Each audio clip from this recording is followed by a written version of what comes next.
Good evening, everyone. Welcome back once again to Vicious Rats. And of course, I'm your host, your YouTube messiah, and often imitated, never duplicated superstar Tim Vicious. And we are going to be going over Raw this week. This was the go-home show to Hell in a Cell. Now, not gonna lie, folks, there wasn't a whole lot of build-up for the actual show itself. More so, there was build-up for Sasha versus Charlotte in Hell in a Cell, which, don't get me wrong, that is kind of a big deal because, you know, first time you getting two girls going at it in Hell in a Cell, and also they're main eventing the pay-per-view themselves, which is kind of like a double-edged sword in and of itself, because one hand it says that they're putting a lot of trust and faith in these girls doing it. In the other, they need to bring their beyond their A game and give a match that's beyond WrestleMania like level, because one, it's Hell in a Cell, so you are expecting brutality. You know, brutality first and foremost. Second, they are being the torchbearers for women main eventing pay-per-views. So if they tank, what's that tell you? You know? That, and they're also building up really more so for Rollins versus Owens in Hell in a Cell. And yeah, they're pretty much treating Roman versus Rusev in Hell in a Cell like the little, like, you know, like the afterthought, like, oh yeah, we got a triple main event, Hell in a Cell. We got Kevin Owens versus Seth Rollins in Hell in a Cell. We got Sasha Banks versus Charlotte, first ever women's match in Hell in a Cell. Oh yeah, by the way, almost forgot, we got Roman Reigns and Rusev in there too. Just in case y'all were wondering, you know, they're just plugging it like that, which, okay. Now, overall score for this week's Raw, I would give it a 6. Now, before I get into the details on that, let's go and hit the rewind button. Go back into last week and talk about with the SmackDown Rewind. The big highlights from last week's SmackDown was AJ Styles versus James Ellsworth, in which case, I gotta tell you first and foremost, I am not part of that Ellsworth train that, like, everyone's like, oh my god, James Ellsworth! The guy doesn't look like he's hit a gym once in his life. He has no chin, you know, he looks like he's greener than goose shit, and this is coming from somebody who is a backyard guy, and yet he gets a title shot for a championship title that has more history than frickin' a majority of that has more history than most other championships guys want to go for. You know? What the hell's that tell you?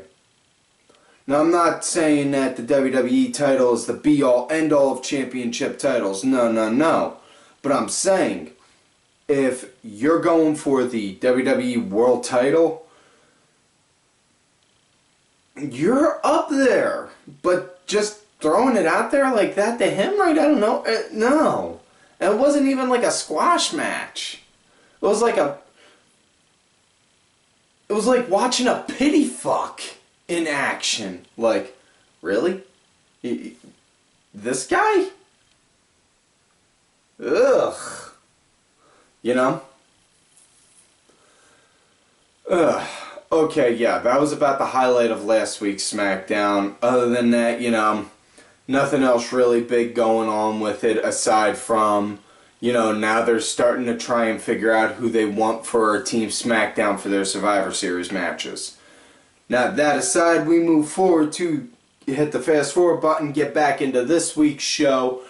Raw starts out with Jericho coming down to the ring, looking all sorts of both mad and sad at the same time. He was like sad mad. And calm down.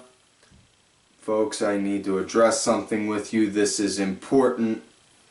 I have lost the list. And Jericho lost the list.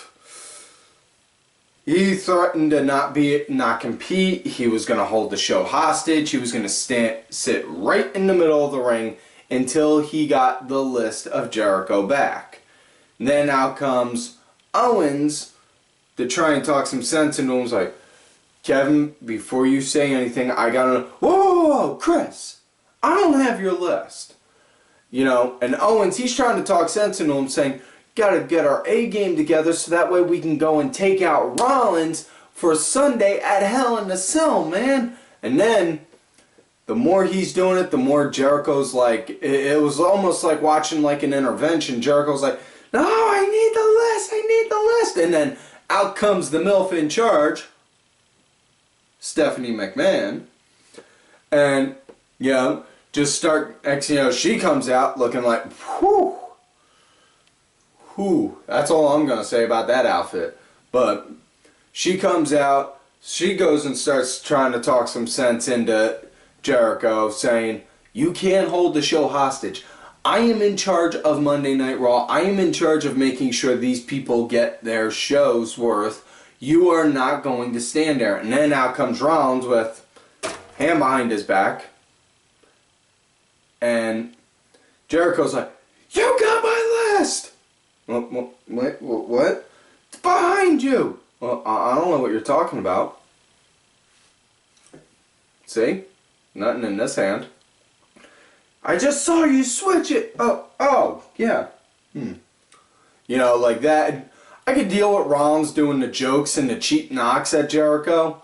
You know, just keep them in small bits like that. Have him throw out the small jokes like that, but then immediately after that, just have him get serious and talk about on how he's going to go and kick some ass. That would really work out good for him, I think. You know? But Rollins goes and he starts talking about on how he's going to beat the shit out of Owens. He's going to wind up getting the title, and he's going to wind up proving Steph and Tripp wrong and all that jazz. You know, that kind of shit.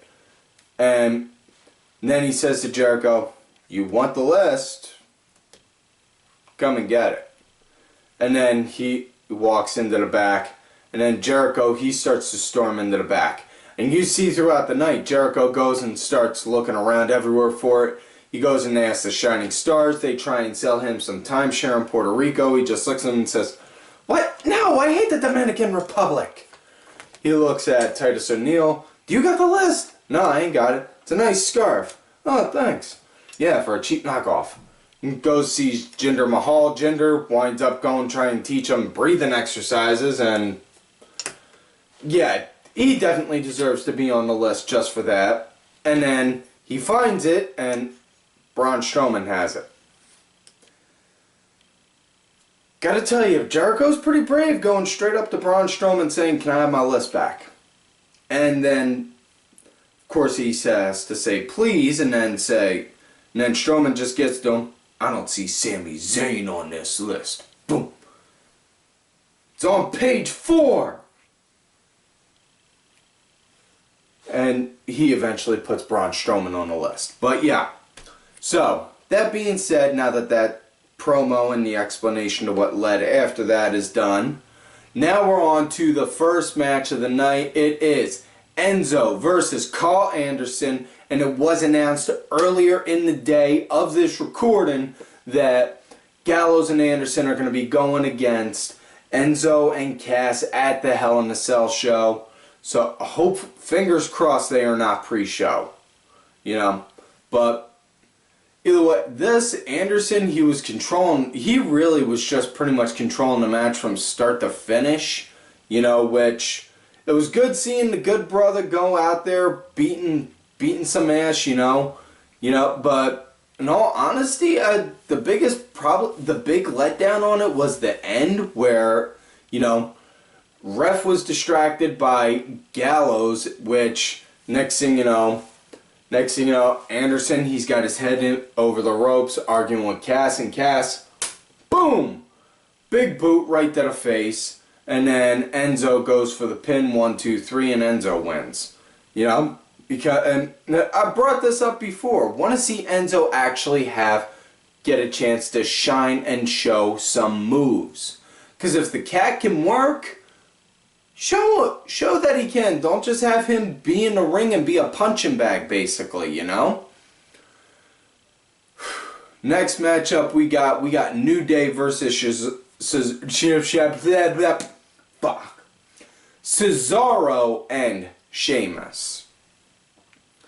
And you know, now non-title match, but my big thing is they got this match on Sunday. Why give us this match now on cable, or in some cases on free TV, depending on countries and depending on also how you have your TV set up, because even if you don't have cable, you may still be able to get USA for it. But getting off topic here. Why put we'll just say for the sake of argument, free TV. Why put the match that you have scheduled on pay-per-view on free TV? God. Seriously. That is big pet peeve right there. Why the fuck do that? Give teases. Have them do promos. You know. New Day, easy enough. We all know New Day can go and sell a freaking steak to a vegan when they go and cut promos. On how you could have Cesaro and Sheamus do it. Have Cesaro go and cut a promo, start talking about on how they're going to win because of his speed and great European wrestling style. And then you have Sheamus just take the mic, say they're going to win because of his brute force and jazz like that, you know? That way it complements each other with the bickering still. Because they did show really good a nice bit of dysfunctional kind of working together. You know, the more that these guys keep going like this, the more and more they're reminding me of Team Hell No with Daniel Bryan and Kane. And, you know, that was really a huge leaping stone for Bryan doing that. So if they can do this, hopefully lightning can strike twice, and maybe they can wind up doing that with Cesaro and have him go off. You know, really would like to see that. You know, but as far as this match goes, there was nice back and forth to start out with, but as it went on, it started to get one-sided over another for a bit, but wasn't really all that good. But match came to an end. Sheamus wound up doing a blind tag in on Cesaro, and then Cesaro, he got thrown outside the ring, and Sheamus, he went to go for a brogue. Big E wound up excuse me, Big E ducked, yeah. Sorry, I'm trying to remember it now. Fuck. Sorry, brain farted. Sheamus got the blind tag in, Cesaro went over, Sheamus came in, and then, boom, hit Big E with the brogue just like that. Sorry, folks. Momentary lapse of judgment. Like I said, beautiful thing we do with this show, we don't hide our fuck-ups. You know, just like you saw me brain fart right there, y'all get to see that shit all the time. Don't believe me? Look back at some of the other ones. You'll see even more stupider stuff. Anyways, next up we got what was the piss break of the night, folks. Piss break of the night award. And not only that, let's give a round of applause, because this is the first piss break of the night award being given to the women's division for a match that does not involve Nia Jax. You know, it was Dana Brooke going against Bayley, and then just as the ref was about to call for the bell, Dana grabbed the mic. Whoa, hold on, sister. Now, everyone says last week it was a fluke I beat you, but I know I can beat you again, and I will prove it in an arm wrestling match. When then they brought in the table to make it an arm wrestling contest, which...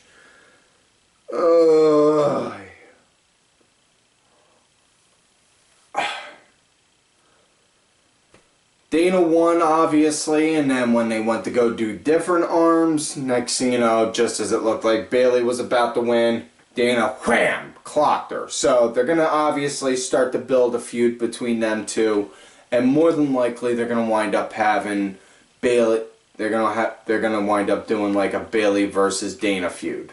So, alright. That being said, next matchup after that, we got Curtis Axel versus Bo Dallas. Now, before the match started, though, Curtis Axel cut a really nice promo, which was really good to see from the man. You know, talking about on how last week he was cheering for his homeboy Bo to win. When he did, his homeboy wound up stabbing him in the back, beat the shit out of him. He's here, he is here, and he is showing his wrestling heritage. From his grandfather Larry the Yak Hennig to his father Mr. Perfect Kurt Hennig, and then Bo comes out and then they do the match.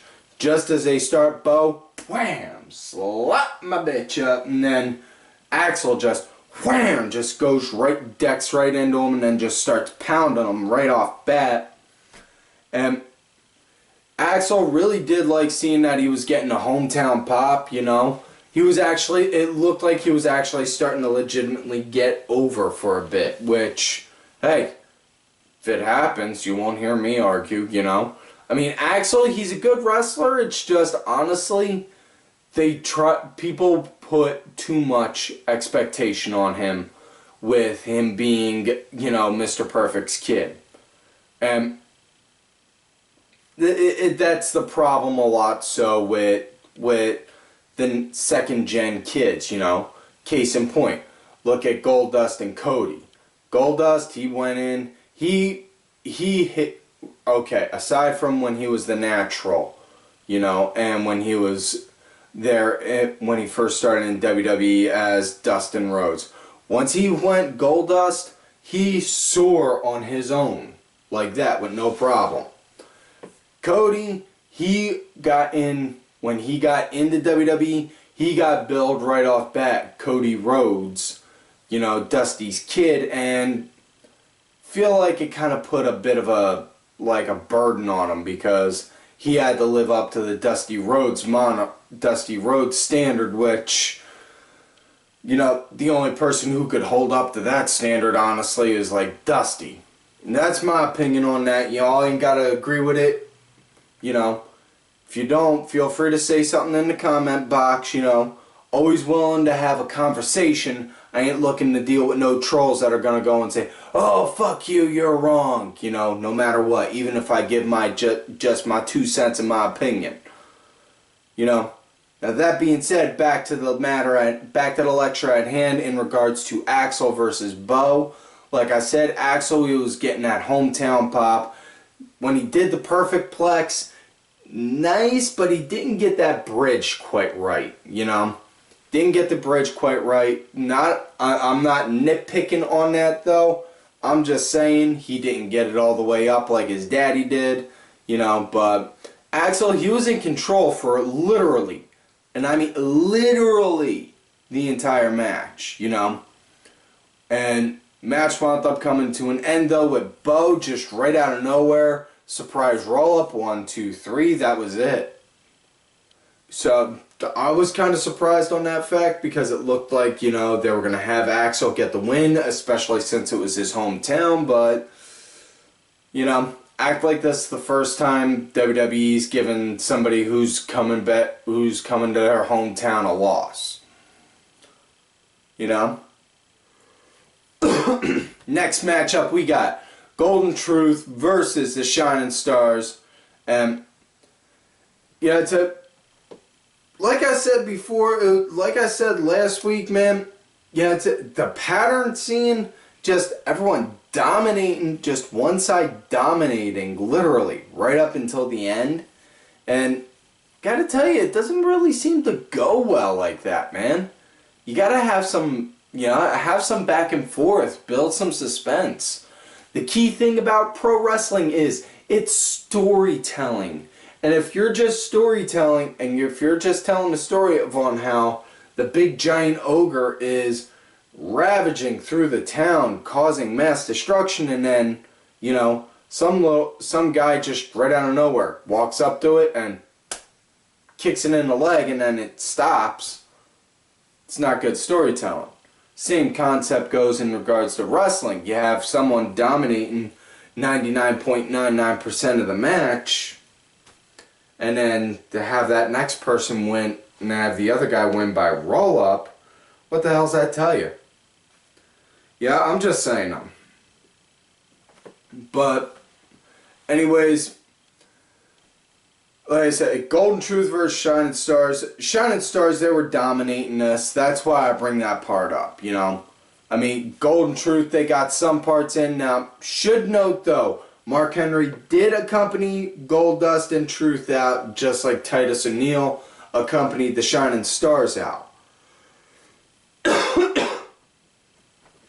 You know? Now, didn't see any hostilities really between them two, just just running the mouths, like that. You know, no actual brawling, but, you know, match came to an end when they started to get near each other. Mark just threw Titus up onto the apron. He hit the rope. Next thing you know, one of the guys, Primo or Epico, one of them, wound up splitting the ring post, got caught right in the ding-ding, came down, and then Goldie and Truth wound up hitting a double-team lie detector, our Truth's finish, and then got the 1, 2, 3. You know? So, honestly, what I'm really hoping for is that Golden Truth doesn't just get used as like a comedy tag team just to fill a spot on you know, main event or superstars. You know, actually make them like a tag team to go after the titles. I mean, it worked before with Booker T and Goldust. Nothing saying that it can't work with this. But next matchup, it was the Brian Kendrick versus Rich Swann. And TJ Perkins was on commentary. And yeah, and I'm not the only one that brought this up. I'm not the first one to say this out there. One of my good buddies out there broke it out there on the Twitter, and I'm not trying to steal your lines, honey. I'm just saying it because it's the truth. We get much as I like TJP, you know, gotta stop hearing on how much that he keeps saying Brian's changed, Brian's changed. It's like almost every other sentence he's saying is Brian Kendrick's changed. Brian Kendrick's changed. He's not the same person anymore. Okay, we get it. Dude, go back to start making some more video game references. Please. Please. I mean, come on. Nintendo Switch, they just dropped a teaser trailer for Nintendo Switch. That is like a gold mine for you right now. Between you and Xavier Woods, that's perfect for a good 10-minute video game promo. Okay, now I'm done with that. Let's get on to the match with the Brian Kendrick versus Rich Swann.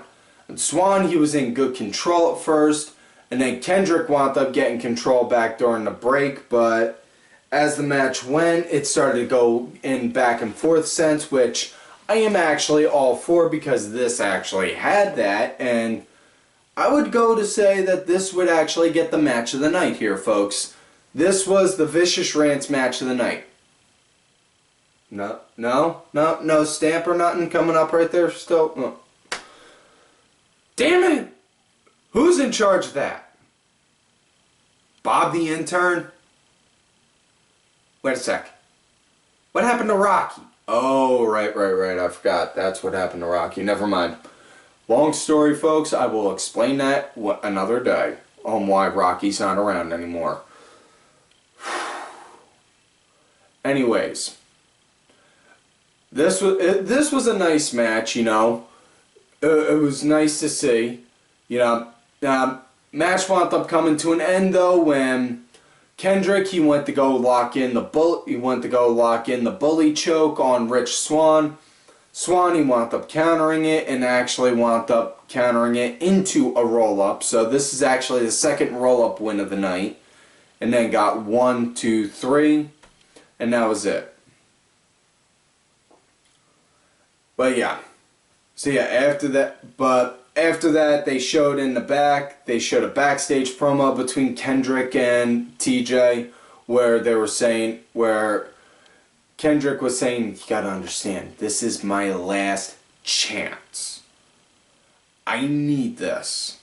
I need this win on Sunday. If not, I'm not going to be able to provide for my wife, my family, things like that. And I can fully dig the reasoning for Kendrick's heel turn, the way they're having Kendrick do this heel turn. It's it's like what he said in the CWC. 37-year-old Brian Kendrick is old enough and smart enough to know that the 38-year-old Brian Kendrick may not get another chance.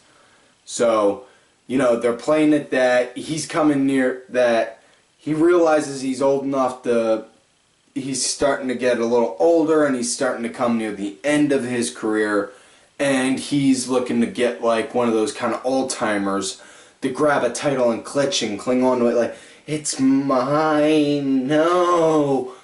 Fully dig.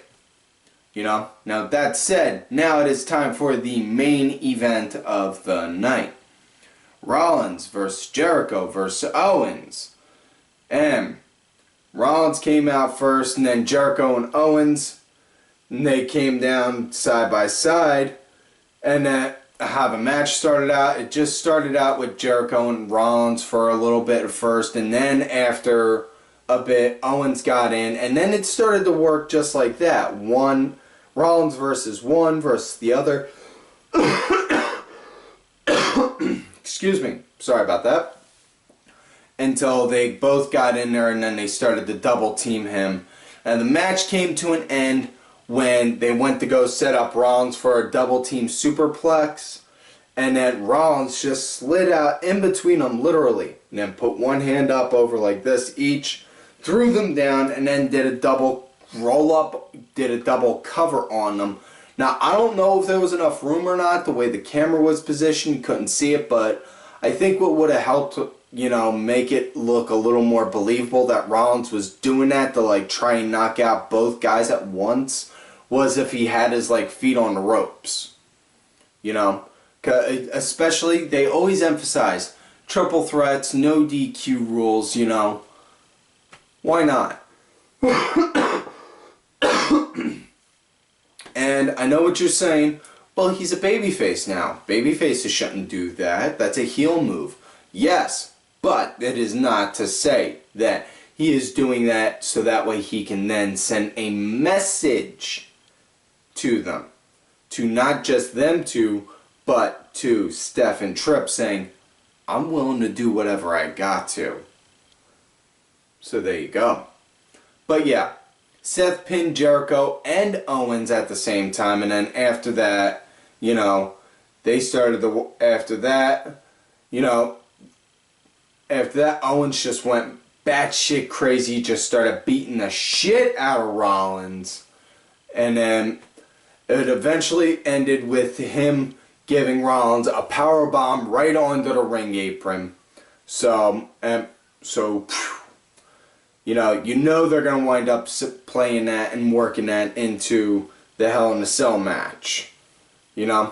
So, yeah. That is it for this week's show, folks. So, please, like all normal, do not forget to like the video, subscribe to the channel, go back, watch some of the other episodes. Make sure y'all look for me on my Twitter at TimVicious. Make sure y'all also look for my other account, Tim_Vicious. I'm also out there on that Facebook gimmick, Tim Ash. And do not forget to follow these cool-ass cats right here on the Twitter. Axel Mulligan, Sunday Segway, Simply Sabrina, Cranky Asshole, Aaron_Deborah, my executive producer who provided the music for this week's show, Oliver Ben. Make sure y'all check out his music. It's out there on iTunes, Spotify, Xbox Gold, and such. Details on that are in the description box, as well as my client, Bronx Bitch Forever. And folks, like I always tell y'all, you love me great, you hate me. Fuck you.